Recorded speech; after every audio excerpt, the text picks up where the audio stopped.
होली मनाने के बारे में अलग अलग पुराणों में अलग अलग कथाएं हैं और इसका अलग अलग महत्व भी है। फाल्गुन शुक्ल की अष्टमी के दिन पूर्णिमा तक होलिकाष्ट मनाया जाता है। होलिका दहन भारत में सबसे शानदार त्योहारों में से एक है। दिवाली की तरह इस त्योहार को भी अच्छाई बुराई पर जीत का त्योहार माना जाता है। हिंदुओं के लिए होली एक पौराणिक महत्व है। इस त्योहार को लेकर सबसे प्रचलित प्रहलाद, होलिका और हिरण्याकश की कहानी। लेकिन होली की केवल यही नहीं बल्कि कई कहानियां प्रचलित हैं। वैष्णव परंपरा में होली को होलिका प्रहलाद की कहानी का प्रतीकात्मक सूत्र मानते हैं। आइए बंधु शुरू करते हैं, बताते हैं कि होली की क्या क्या कहानियां हैं और किस पुराण में क्या क्या इसका महत्व दिए हैं, सच्चाई क्या है। बंधु हम आपका हमारे चैनल पर नए मेहमान दर्शकों का बहुत बहुत स्वागत अभिनंदन करते हैं। अगर आप सब हमारे चैनल को पहली बार देख रहे हैं तो चैनल को सब्सक्राइब करें और बेल आइकन दबाएं, जिससे आने वाली वीडियो आप तक हम पहुंचाते रहें। बंधुओं, सबसे पहला जो है ये मिलता है प्रमाण कि होली की कहानी जो है कामदेव की भी है।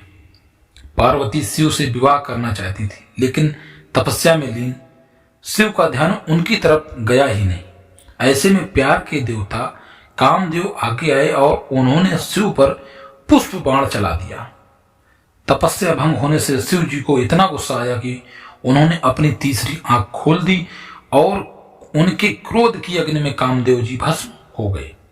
कामदेव के भस्म हो जाने पर उनकी पत्नी रति रोने लगी और विलाप करने लगी।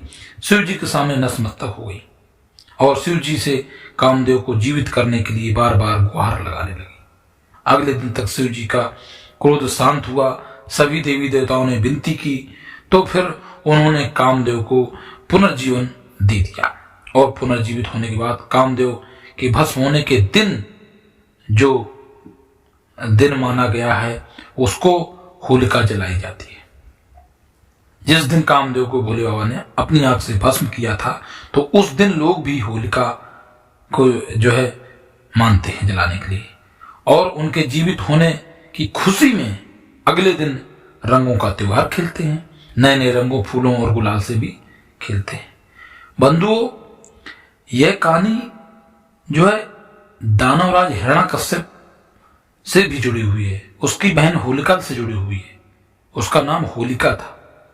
जब देखा कि उसका पुत्र प्रहलाद सिवाय विष्णु भगवान के अलावा किसी अन्य की पूजा नहीं करता है, ना किसी को भजता है, ना भजन करता है और ना वो अपने पिता की बात मानता है, क्योंकि पिता उसका राक्षसी प्रवृत्ति का था।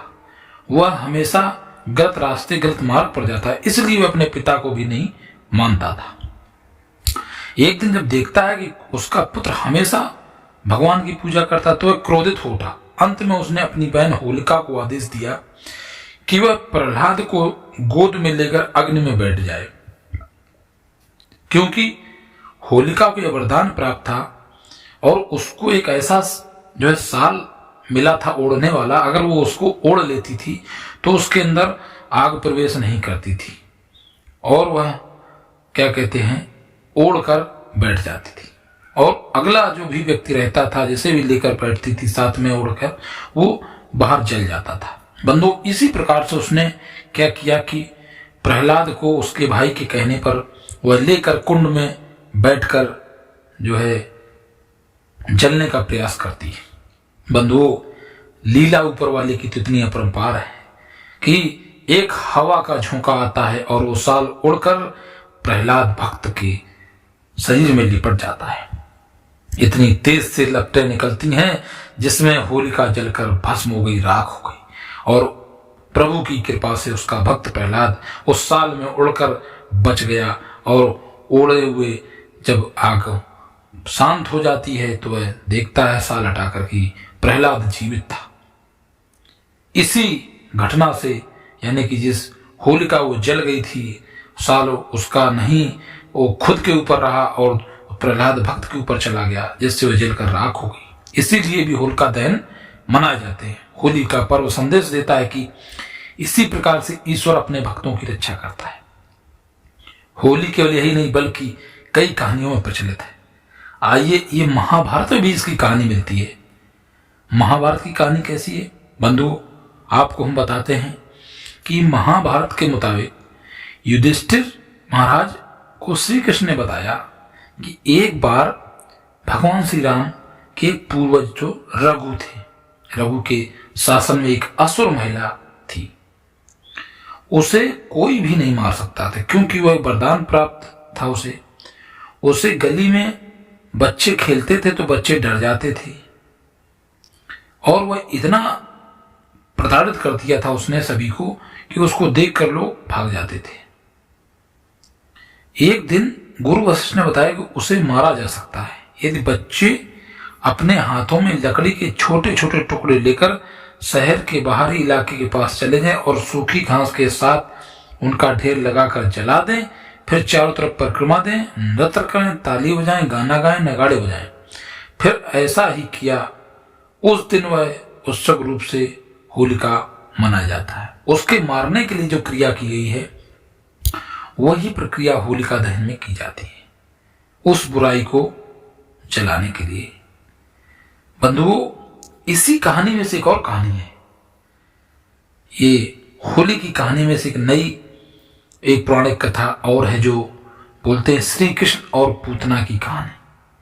होली का जो श्री कृष्ण से गहरा रिश्ता है वह यह है कि इस प्रकार राधा कृष्ण के प्रेम के प्रतीक के तौर पर देखा जाता है। वहीं पौराणिक कथा के अनुसार जब कंस को श्री कृष्ण के गोकुल में होने का पता चला तो उन्होंने राक्षसी पूतना को गोकुल भेजा। कहा कि जो नए बच्चे हैं, जो जन्म लेने वाले हैं, हर बच्चे को तुम्हें मारना है और अपना स्तनपान करा के जहर लगा के मार देना है, क्योंकि उसे डर था कि ईश्वर जन्म लेने वाला है और जन्म ले चुका है अगर तो ये दूध पीकर मर जाएगा जहर वाला। लेकिन कृष्ण उसकी सच्चाई को समझ गए। भगवान ने दुग्धपान किया और उसके दूध पीते पीते उसके प्राण खींच लिए, वह मर गई। तभी से भी होली का त्योहार मनाते हैं।